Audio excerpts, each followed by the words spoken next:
All right. Hello and welcome to the ongoing series of lectures on pre-press repro technique. From today onwards, we'll be starting a very important topic, which is, it's quite interesting as well. Till now, we had seen in the till the last class, we had seen basically half-tone reproduction, right? So we mainly talked about monochromatic half-tone reproductions where we have maybe an original which in itself is in black and white, or maybe a film, so only a single channel. uh, but that is not really the case always, right? Because now we have the very state of the art uh, multicolor printing machines. So in order to reproduce color, we have a scope for reproducing color jobs, right? Now, in order to do that, we need to prepare image carriers, individual image carriers or printing masters for individual colors. So, before going into any further detail of color separation or color reproduction, basically, I'll be talking first about the color mixing models. Okay, we have another subject which is colorimetry, which I will not discuss in this semester. That module is in the next upcoming semester, in the event semester. So there you will learn more about colorimetry and how color is quantified, it's measured, and it's communicated across platforms and all that. So that is not the goal of this particular class. Just in order to understand the basic, uh, you know, fundamental concepts of color reproduction, I would first need to explain how many types of color mixing models are there and all of this. Okay, so basically this unit, you can say it's comprising two parts, two main parts. One is your color separation, and the other one is your color correction. Correction, ultimately you will see correction meaning what? Can you just think about what correction I am referring to? I had referred to correction earlier also in our half-tone class, but what correction am I talking about really? Can you remember what I told you? I told you about correction of TRCs, right? How the tonal range can be compressed or modified, how the tonal response can be modulated. So all these things can be basically, and it can be linearized. So all these things, what we can do, we can correct. To what end? Why do we need to correct this? Because there is inherent dot gain in any optical process of image carrier preparation, be it film or plate, whatever. So because of this thing, because of dot gain, so that we can ensure that dot gain remains within bay. I mean, dot gain, remains within, you can say, to a tolerable limit, right? So even after printing. So in order to do that, we need to modify certain process parameters. I had told you about process control. So we'll be seeing some of the process control methodologies, but some knowledge is required to be developed first regarding the color correction and color modification part.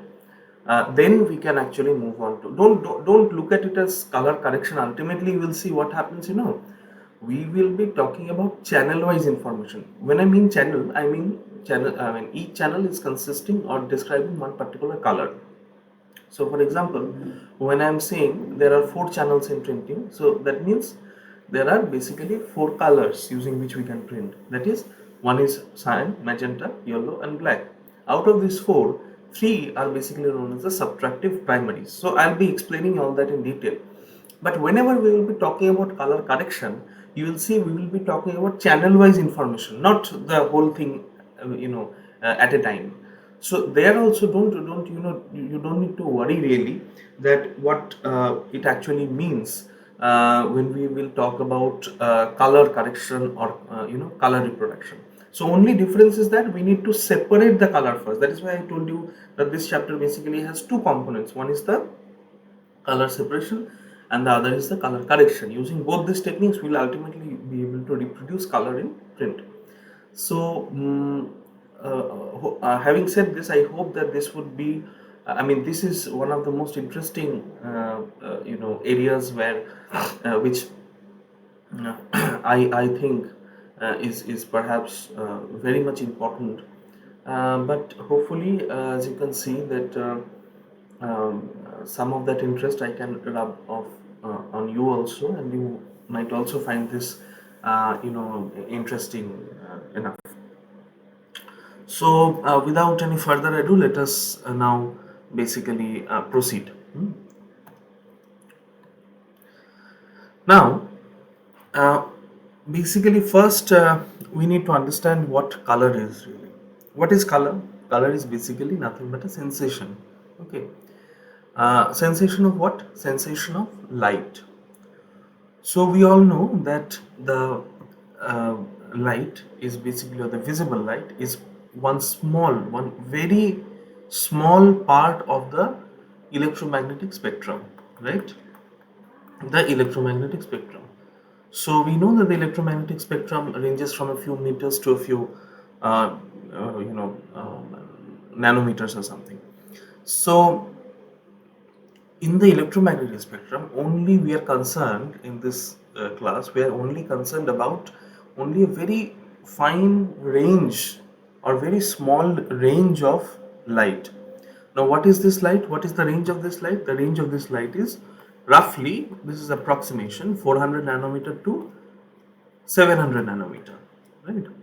Now, if we can further separate this into a scale, let us say this is 400, this is 500, this is 600, and this is 700. So all are in nanometer scale range.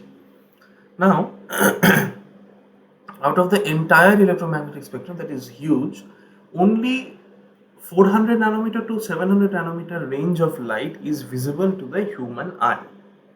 Okay. Now, depending upon the wavelength of light, the color perception changes.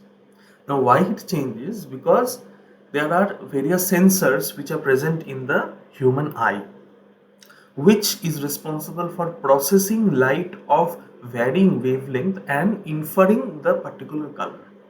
So some sensors will accept or are sensitive to light of a certain wavelength range.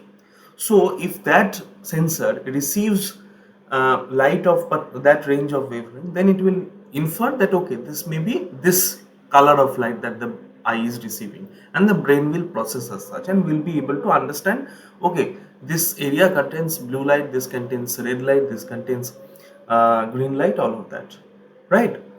So, if we can just subdivide this overall, so we all know that together this entire visible light is known as white light, which is a combination or which is a mixture of all the lights which are present in the visible light. So sunlight is one source of white light. It contains all these lights. That means 400 to 700 nanometer of light is contained in the sunlight, right? That is why it is known as white light. White light meaning it contains all the lights basically. Okay.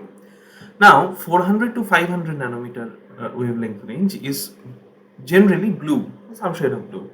500 to 600 nanometer range is basically green, and 600 to 700 nanometer, the longest wavelength, is basically red. So nanometer meaning nanometer unit of what? Here wavelength. So we are classifying the light based on their various wavelengths. So basically, if we can divide white light, we get three major components, right? Three major classifications of white light. One is the blue light, one is the green light, and the other is the red light. Okay, so together when they are mixed in equal proportion, they give us white light or white sensation, right? So this is what the electromagnetic spectrum is, and what is the visible range of range of light to the human eye. Okay, now these three lights, these are the basically known as the primary lights.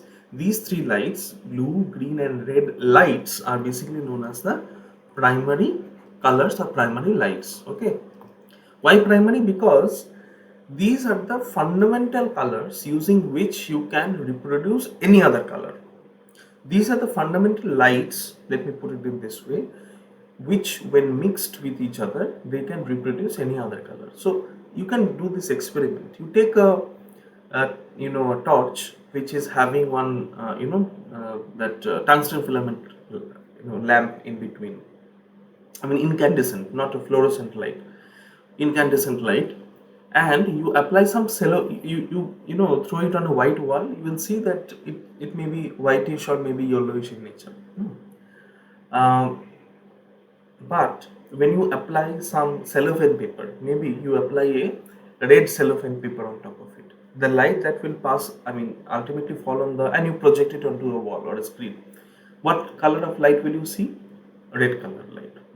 Often during your, cultural programs and various things, you in our auditorium, you on the stage, when someone is performing some maybe singing, dancing, whatever, you apply some kind of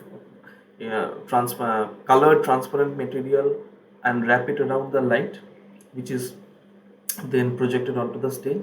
So the entire stage becomes colored of but that particular light.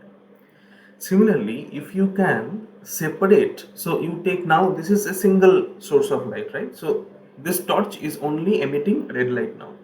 You take another torch, okay, and you wrap the light with a blue colored cellophane paper. Now you have one torch which is emitting red light, another torch which is emitting blue light, and you just project it together so that the picture that you can see in front of you. So this is basically the your first torch which is emitting red light, and this is emitting blue light. When you project it together on a white screen or a wall, you will see where they are not overlapping with each other, those areas will appear to be red and blue respectively. But where the areas where they are overlapping with each other, they will no longer have their own distinct colors, but they will reproduce a third color. So color number 1 and color number 2, when they are mixed with each other, when they are added to each other, not mixed, but when they are added to each other, they will reproduce a third color. This color over here is magenta color or magenta light. So notice what I am saying over here. I never talked about ink or something. I always am referring to these colors as light. So please note this down. Similarly, when you would take another, do this experiment with another thing. So, for example, you have the red light, and you over here you take another torch, and you apply some green color cellophane paper on top of it, right? And similarly, like in the first experiment, this is your fourth color.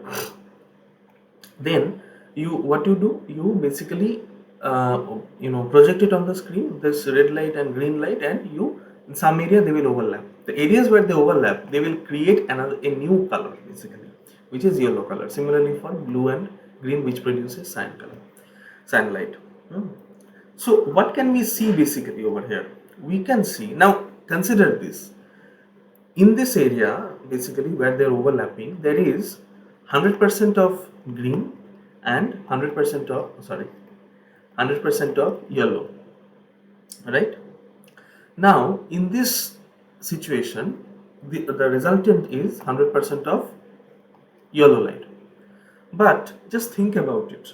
If there is a possibility, the torch that you are using can have a varying intensity of light, that means maybe you reduce the intensity of light of green to 50% without changing the intensity of red light.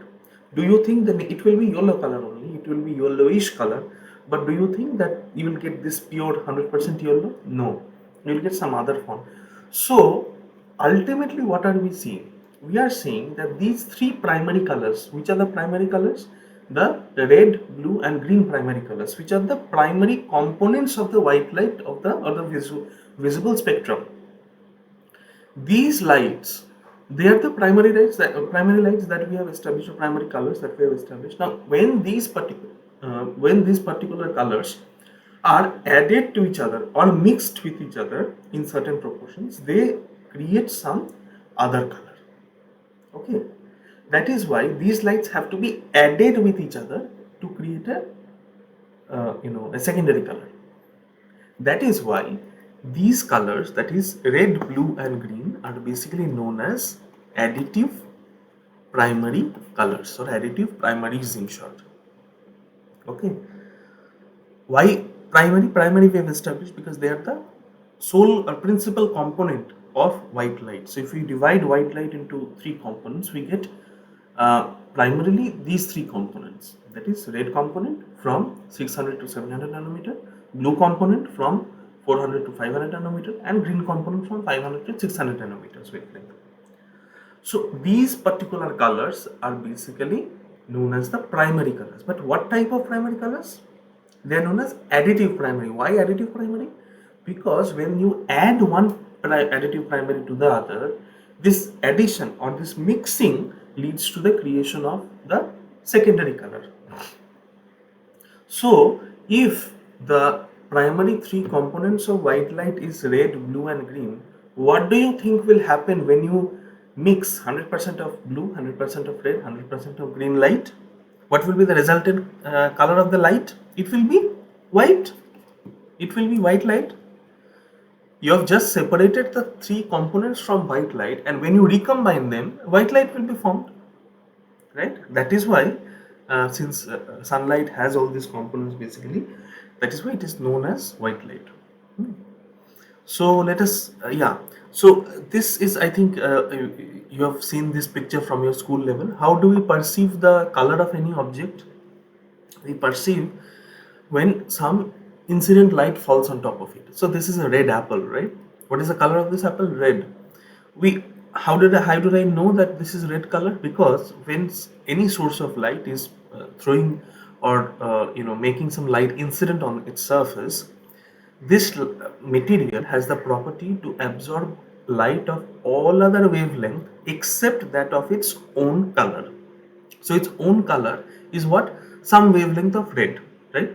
Now this apple, when it receives this white, this is sunlight, so this is the VIBGYOR is given because it's representing white light basically.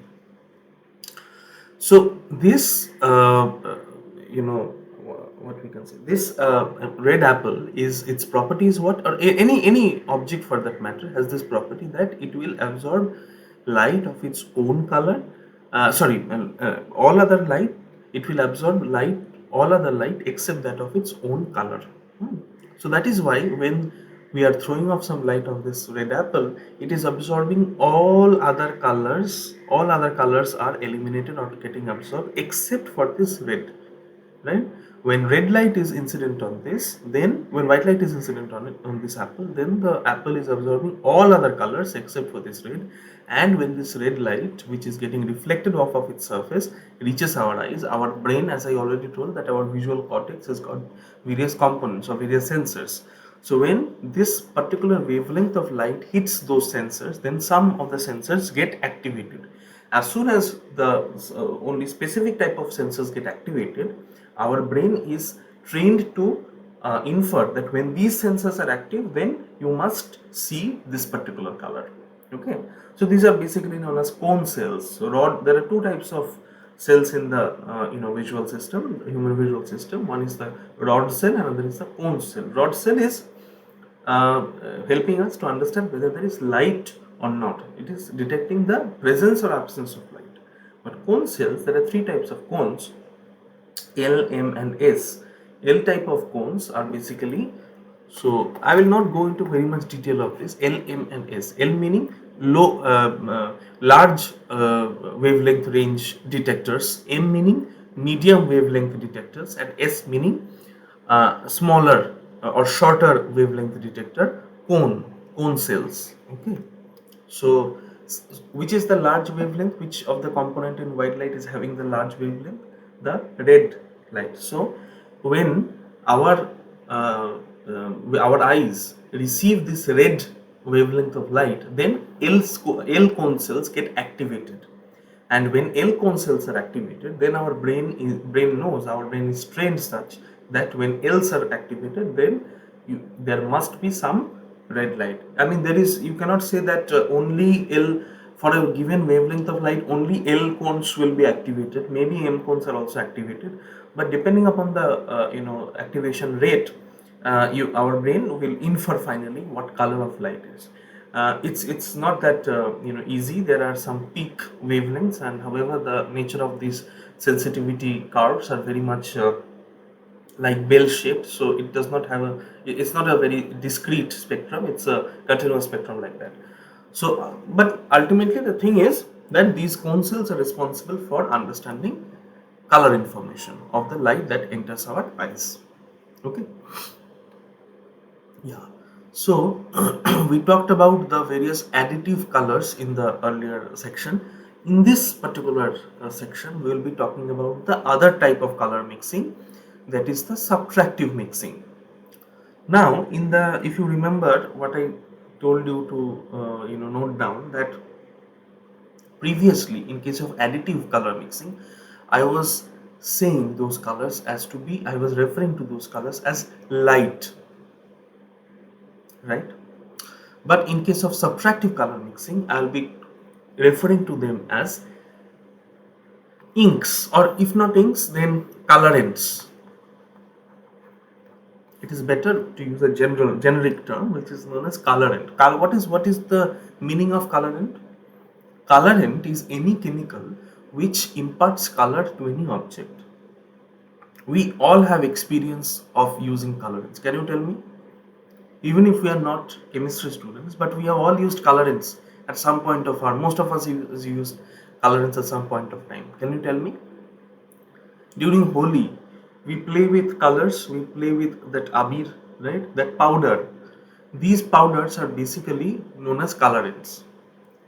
These are the same type of colorants, similar, not same actually, it's similar type of concept of colorants that we use to impart color to a particular printing ink. So there are different types of colorants. So they may be either pigment or dye stuffs. But I'm not going into details of all that. But ultimately, these are basically some chemicals. So these are basically some materials. Like light is intangible. Can you touch light? Can you feel light? You cannot feel light. But colorants, these powdered, either powder or your what is it, cakes, dye cakes, whatever you call it, chips. So these are all tangible materials. You can touch it, you can feel it. So colorants are basically tangible. So colorants are used to provide color to any ink. So when I will talk about subtractive mixing, subtractive primary, I will be talking about these colorants or these tangible materials. Tangible is something which you can touch, and intangible is you cannot touch. You can feel it maybe, but you cannot touch. Okay. So in the subtractive model, we basically have three primary colors, or three primary, you can say, inks. So our focus is inks. We are not in the paint industry, so we don't have to call it anything else. We are in the printing industry, so let us call it what it is, ink, right? In any printing process, now this is not always true. What I'm saying is not always true, but conceptually it is what it is. In any printing process, there must be three primary colors, minimum of three primary colors. But you might say that in the previous lecture I told multicolor printing is done using four colors. Okay, in order to answer that, we need a lot of other deliberation actually. So that we will be talking about in a bit. But for any multicolor printing operation, we need three primary colors or three primary inks. Okay. Just remember this. When I will be talking about additive colors, think about light. Think about light. But when I will be talking about subtractive colors, think about ink. It's a very simple way of remembering. So, additive light, subtractive ink. If you remember this, then there will be no confusion at all. Okay. So, as I was saying, why it is subtractive, I am coming to that. Now, for any multicolor printing operation, there are basically three primary colors. Normally, it is been seen that for any printing operation, we normally use a minimum of three inks. What are these three inks? These inks are the cyan ink, magenta ink and yellow ink. Okay. Now, like in the additive primary, we saw that when two of those colors are added to each other, then we see that uh, a secondary color. But in case of subtractive primary, the thing is not like that. In order to understand subtractive primary, we need to understand the behavior of cyan ink, magenta ink, yellow ink, or for that matter, any ink, anything that you are maybe painting with some colors, or you are printing with some ink. So all these things work on the principle of subtractive color mixing. Now, why is it known? One thing we have known that like white light has three primary components: red, green, and blue. Similarly, for any printing operation, we normally use these three colors or these three inks basically. It's known as cyan, magenta, and yellow. These are sometimes referred to as the cyan, magenta, and yellow is sometimes is not sometimes it's actually referred to as the process colors. Why process colors? Because they are used for the for example, if you are using pasting for offset printing, multicolor offset printing, then you are using these inks for the offset process, or maybe letterpress process, whatever. That is why these colors or these inks are referred to as the process colors. Okay, these are standardized colors or standard colors. For any multicolor printing, these are the basic, like in white light, the three basic components of white light, the fundamental components are red, green, and blue. Similarly, for any process, printing process, there are three primary components using which we can achieve multicolor printing. They are the cyan ink, magenta ink, and yellow ink. Okay, now primary, why it is known as subtractive primary, this is clear to us, right? Now let us understand why they are known as subtractive, colors. Now let us take a look at this picture. So don't worry, it's not that difficult to understand at all. It may look so many things are happening, but don't worry. See, this one, first 1, 2, 3, 4, 5, 6, all the things we will be talking about. Okay, don't worry. So this is the lower portion, this white box that you see, this is basically representing paper or the substrate basically, okay, on which we have printed a layer of cyan ink. See, cyan ink, okay, we have printed that paper using cyan ink, right? Now the question is why I am calling cyan ink as a subtractive color, that we have to understand. Now see what is happening. What is this light? So how do we see any color for that matter? Light is incident on top of it, and then after it being incident, then some of it is reflected off of that surface and reaches our eyes, and then our brain processes it to be of a particular color. So that is how we perceive the color of any object for that matter. Similarly here also. So we have, this is why three light rays over here. This is red light, green light, blue light. What does this represent together? This is white light. Together they represent white light. So what is it meant that when I am throwing or when I am making incident red light, green light, blue light, that means so I am making or I am illuminating that cyan ink with white light, with white light having equal proportions of red, blue, and green, right? Now after the light is incident on the cyan ink, let us try to understand what is happening. Okay, so what is happening over here? Red, let us see this first. Actually, green light is incident on the cyan ink. After getting after hitting the surface of cyan ink, there are so many things that are happening. there is some absorption, there is some scattering, there is total internal reflection. A lot of things are happening. That is not the subject of this class. But that green light is getting reflected off of that cyan ink. Similarly, that means cyan ink is not absorbing green light. Similarly, what is happening to the blue light? Blue light means what? Blue component of the white light. Actually, it is white light only, which is incident. But the green component of the white light is, after hitting the cyan ink, is getting reflected off. That means we will receive green light in our eyes. We will understand that there is green light. Okay. Next, blue light also, blue component of the white light also is making incident on the cyan ink. Then that light is also getting reflected off. So one thing you should understand by this, we are talking about both the things over here. Which both the things? That we are talking about subtractive model also, additive model also. I have not told you why it is known as subtractive model, but see, there are two components. There is ink component and there is light component.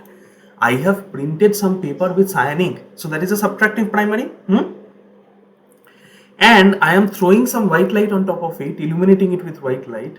Then that light, some of it is reflected off of that subtractive color. So those lights are additive lights, additive colors, additive primaries, right? Okay, fine. We have understood that green light and blue light is getting reflected off of that surface. So our eyes will receive both the lights, that is 100% green and 100% blue light. But what is happening to the red light? Red light is not getting reflected off. Cyan ink has the property, or cyan color has the property to absorb red light and reflect green and blue light. So what did we do? We printed a sheet of paper using cyan ink and then illuminated it using white light. Of that white light, the red component is getting absorbed by the cyan ink.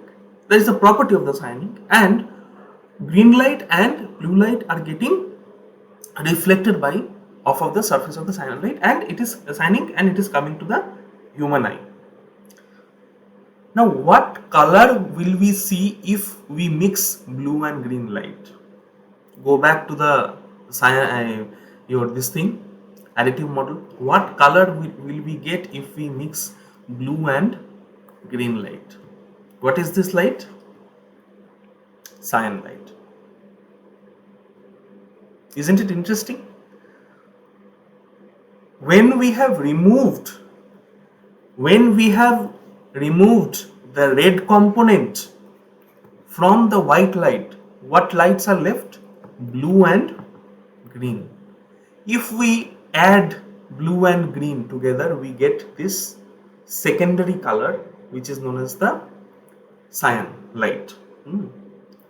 That means what? That means cyan ink, the color of the cyan ink can only be perceived when we remove or when we subtract 1/3 part of the visible light from the entire visible spectrum. For cyan ink, this 1/3 part is red. We have already established that white light is combination of 1/3 part of blue, 1/3 part of 1/3 means, there are 3 components, so every component is 1/3. That is why 1/3 part of blue, 1/3 part of green, and 1/3 part of red. And we have also seen that when we combine or add these two lights, we get a secondary light. That is why these are known as the additive primaries. But for subtractive primaries, what did we see? Or how can we perceive the color of subtractive primary? We can only perceive the color of the subtractive primary when we subtract one part of the incident light from the entire incident light. In case of cyan, this is red. So when we are subtracting red component of the light from the entire visible spectrum, that means what light is coming to our eyes? Green and blue. Combination of green and blue gives us what perception of what color? Cyan color. That is why we are able to see the color of cyan ink as cyan. And that is why, since we have to subtract one third part of the component from the entire visible spectrum to perceive the light, the color of the ink. That is why these inks, the cyan, magenta, yellow inks, are known as subtractive primaries. Primary, why they are called, that we have already established, because they are the process colors. They are the fundamental colors using which any printing process is done. But why subtractive? That also we have established now. We have to subtract one third component of the white light from the white light to perceive the color of that ink. That is why it is known as subtractive primary. Okay, so cyan has the property of absorbing red light. Very important, very important. This will be the fundamental bedrock on which we will develop all other concepts.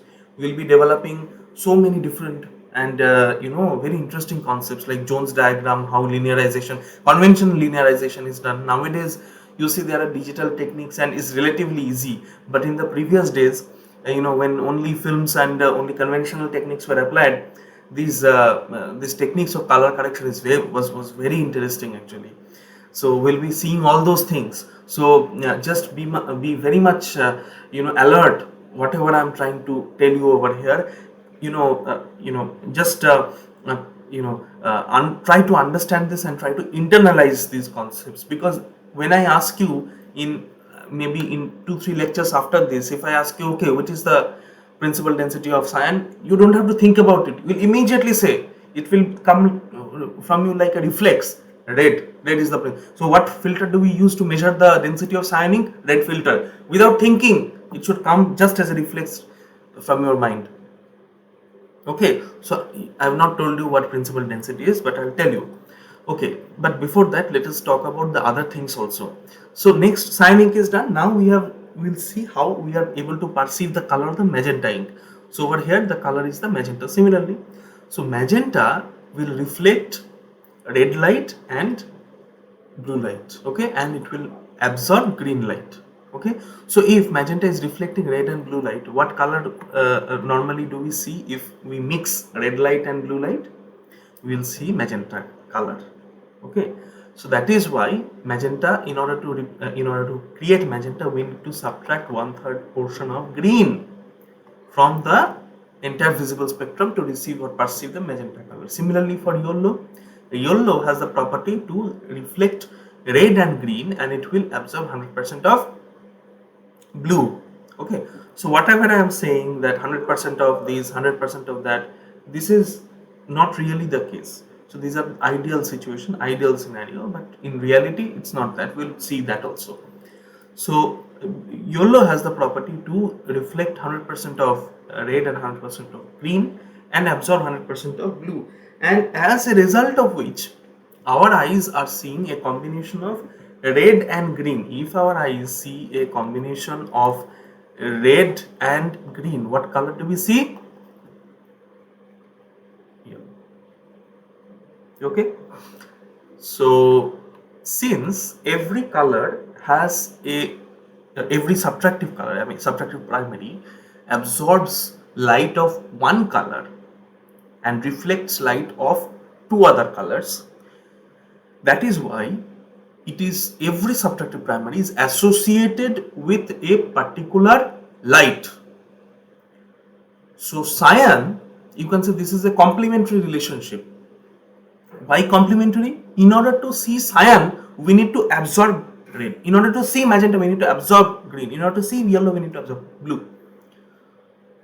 That is why, that is precisely the reason why every subtractive primary has got its own principal density.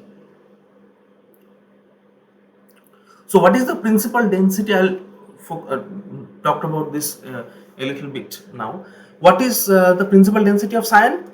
Red. Why red? Because cyan is absorbing red. What is the principal density of magenta? Green. Why? Magenta is absorbing green. What is the principal density of yellow? Blue. Why? Yellow is absorbing blue and reflecting red and green like that. Right?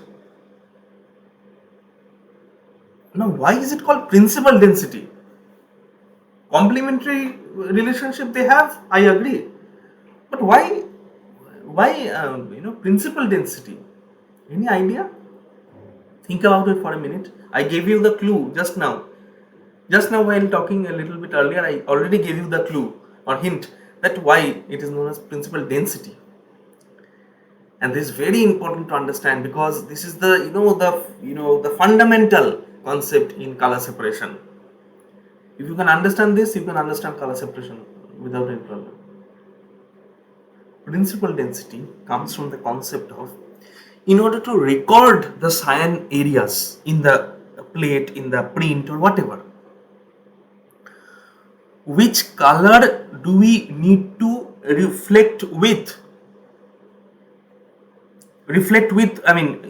which color do we need to illuminate that print to detect where cyan is? Red light. Why red light? Because if there is magenta and blue, if we throw some red light, then that red light will not get absorbed, it will get reflected back. Maybe very little absorbed here and there. But in order to record the cyan areas, we need a red light to illuminate that print with. Why? Because the amount of loss of red incident light, if you remember, just try to correlate, very interesting areas this is, just try to correlate the concept of densitometry. Which areas is having high density? Area where the loss of incident light is highest. Why? Because the ink film thickness is very high, greater proportion of the incident light is getting absorbed. So depending on the loss we calculate, depending upon the incident light loss, we calculate the density of the area. Now think of it like this only, where now don't think about ink film thickness, but think about colors. Same principle. Where there is cyan ink, if we illuminate that area using red light, that greater proportion or maximum proportion of the red light will get absorbed, isn't it?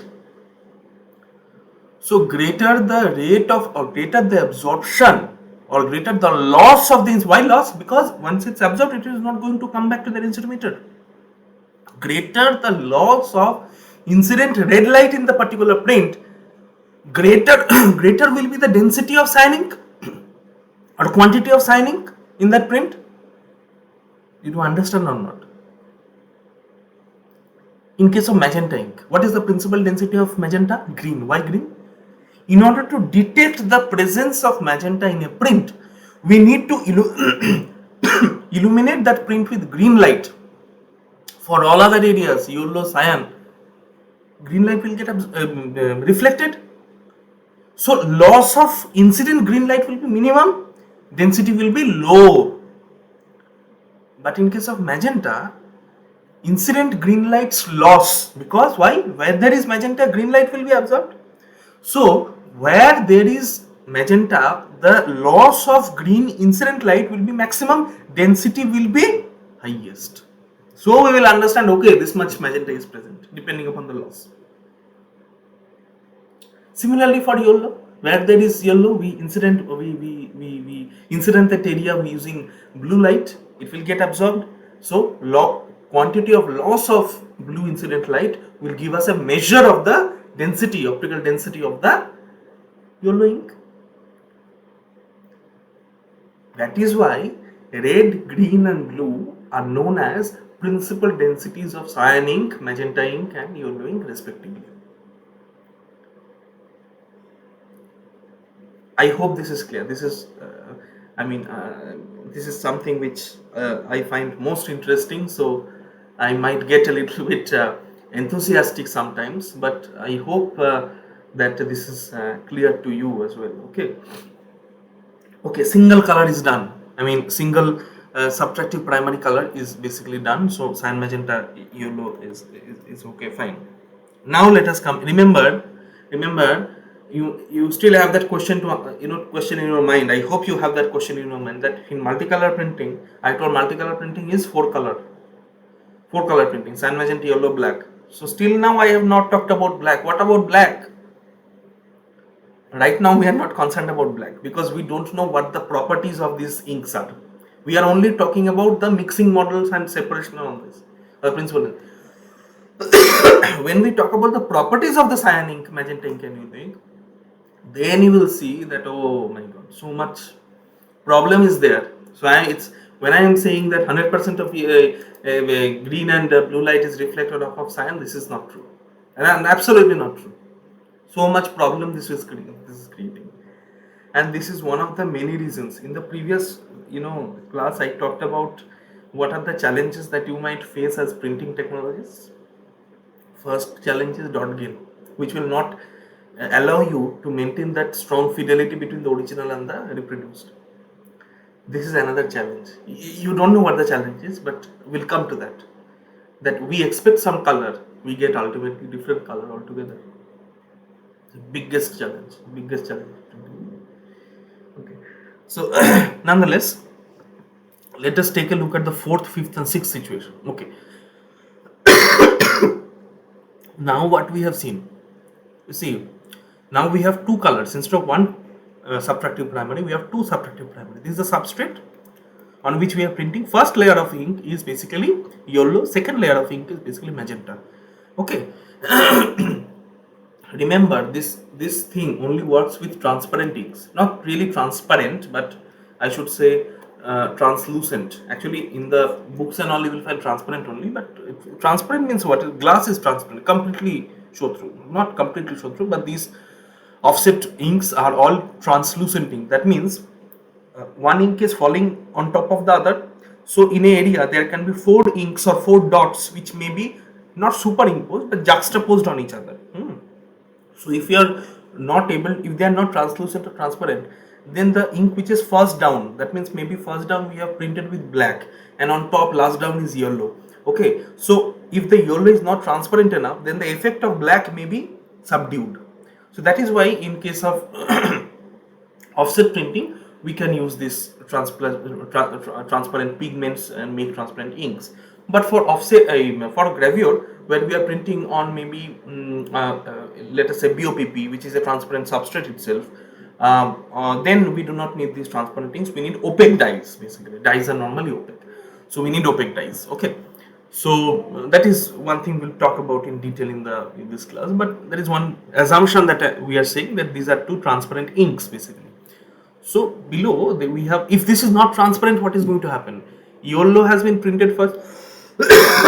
Sorry, yellow has been printed first, and on top of it, magenta has been printed, right? So if magenta is not transparent, then the yellow which is below, it will not able to see, will only able to see magenta. Then this situation, fourth situation, will be similar to the second situation. We'll see magenta ink only. That is why I said this situation only holds true when the inks are transparent or translucent, whatever, however you want to put it. That means the top down ink is transparent enough to let us see the first down ink basically. Okay. So here magenta, yellow is printed first, on top of it magenta has been printed. Okay. We are similarly, we are making incident some white light, blue component, green component and red component of the white light. So now let us see what is happening. So here when blue component hits, magenta, what is the nature of magenta? Magenta will reflect or absorb blue light. It will reflect, but instead of reflecting, see what happens. In below there, we have the yellow ink also, isn't it? In the yellow ink, what is the nature of yellow ink? Will it absorb or reflect blue light? It will absorb. So although magenta is allowing the blue light, but yellow is basically absorbing the blue light. So blue light is gone, will not get reflection of blue light. Next, what comes? Green light. What happens to green light? What is the property of green light with yellow? Is yellow going to reflect or absorb green light? Yellow is going to reflect, allow green light. Therefore, what is happening? But another thing is happening, that is there is magenta also.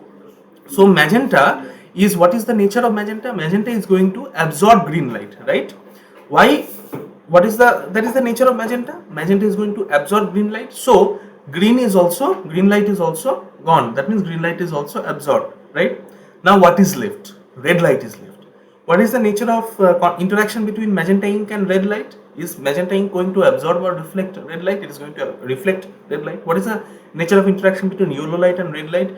Yellow light is going to absorb or reflect red light. Yellow light is going to reflect red light. So ultimately, both of them are going to reflect red light, and we are going to see what color? We are going to see red color.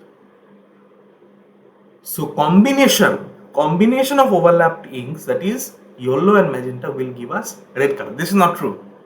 This is not true. Actually, it is not true, but ideally, this is the ideal situation. All of this, let me write over here. I should have written somewhere. This all of this I am talking about. This ideal situation. But which color, which ink is reflecting or absorbing which light? That is true. That is always true. That means cyan is absorbing red light and reflecting green and blue light. Similarly for the other color, that is always true.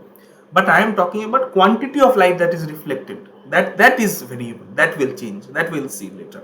Okay, but the fact that cyan is going to absorb red light and reflect green and blue light, and magenta is going to absorb green light, reflect red and blue light, yellow is going to absorb blue light, reflect red and green light. This is always true. That is the property of the subtractive ink. That is why they are known as subtractive primary inks, right? So ultimately, what light is reflected? Red light is reflected. Similarly, here we have two overlaps over here. One is basically your yellow ink, on top of which cyan ink has been printed. What is the interaction between red ink and cyan ink? It will absorb, so no question in yellow. What is the interaction between blue light and cyan ink? And yellow ink? Cyan is going to reflect blue light, but yellow is going to absorb blue light. So this is gone, this was also gone. So remaining is green light. What is the interaction between cyan ink and green light? Reflected. What is the interaction between yellow ink and green light? It is also going to reflect. So ultimately, the color of the ink that we are going to see is basically green in nature. Finally, we have magenta printed below, on top of which cyan has been printed, right? So what is the interaction between cyan and red? It is going to absorb, right? So no question of magenta and red. What is the interaction between green and cyan? It is going to reflect, but there is magenta also below. So magenta and green, they are complementary, and hence they will absorb. Magenta will absorb green light. What is the interaction between blue light and cyan ink? Then it is going to reflect. What is the interaction between blue light and magenta ink? It is also going to reflect. So the resultant color of the ink that we are going to see is also blue. Okay, so hopefully this is basically clear to you. Actually, this is kind of very initially it might seem a little bit a little bit no, I will not say difficult, but tricky to understand, because so many colors, so many lights, it may get a little bit confusing. But don't worry, one tool is also there. This is known as the Maxwell's color triangle. Using this tool, you can always remember this. I have seen your when I taught this class in earlier years also, if I gave a problem to solve, so most of the students, what they did was they actually drew this triangle first and then answered the question. That is why this is a very useful tool for all of you, just to remember. This is just a schematic to remember which color is having complementary relationship to which other color. Okay, so at the three apices of this triangle, we have the three additive primaries. So for here we have the additive primary red, additive primary green, additive primary blue, right? So these are the, I'll just add some plus sign so that you can remember this well. Plus additive primaries on the three apices of the triangle. Okay, now along the bisectors, side bisectors of this triangle, we have these three subtractive primaries. So these are, I'll mark with minus. Okay, yellow, magenta and cyan. Now you see what is happening. If you can just remember this schematic, if you can just put this in your mind, what can you see? You can see that every apex and the side bisector, that is over here red, which is a primary additive primary, and cyan, which is a subtractive primary, they have been related, right? They have been related. That means cyan is opposite to red. That means that they're complementary, that you can remember from this this tool. Similarly, for green and magenta also, they are opposite to each other. That means they are also having complementary relationship. Similar, yellow and blue is also having, they are opposite to each other, and they are having complementary relationship.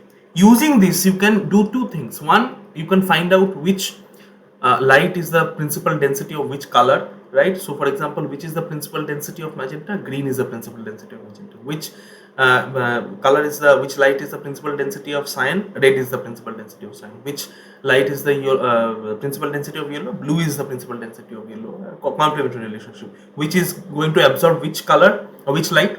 Which ink is going to absorb which light? Yellow is going to absorb blue light. Cyan is going to absorb red light. Magenta is going to absorb green light. Right? You can remember this also. Also, you can remember by combination which two additive primaries lead to the result of, leads to which color. So when you mix red and green light, then you get yellow light. When you mix blue and green light, you get cyan light. When you mix blue and red light, you get magenta light. So this is an important tool that I hope you can all basically remember, and it may be useful to you also in the in a way. It's a schematic using which you can basically remember, and you can also easily understand and try to answer also some questions that you might face. Okay, this is another tool which is known as the Maxwell's color triangle. Okay, so in this lecture I would like to keep it this much, because this is a new concept, totally new concept to you. So I will not go into further details that might actually uh, increase the size of the lecture, so I won't do that. So hopefully whatever I have taught you today, that is additive primary, why they are known as primary and why they are known as additive, right? Then we have talked about and how they interact, why they are known as additive. This we have talked about. Then we have also talked about your subtractive primary, why they are known as primary, why they are known as subtractive. We have seen some practical examples where we have seen that which colors or which inks absorb and reflect which light. So what is the difference between subtractive inks and additive lights, that also we have established. And finally we have seen this small tool or the schematic known as Maxwell's color triangle, using which if you just remember this, you will be easily able to recall which light is the principal density or complementary to which ink and all of that. Okay, so hopefully this was an interesting start to this class. I hope you all enjoyed it, you liked it. So if you have any doubts, we can clear them out in the interactive classes or through the Google Classroom platform. So thank you for listening. Meet you in the next class.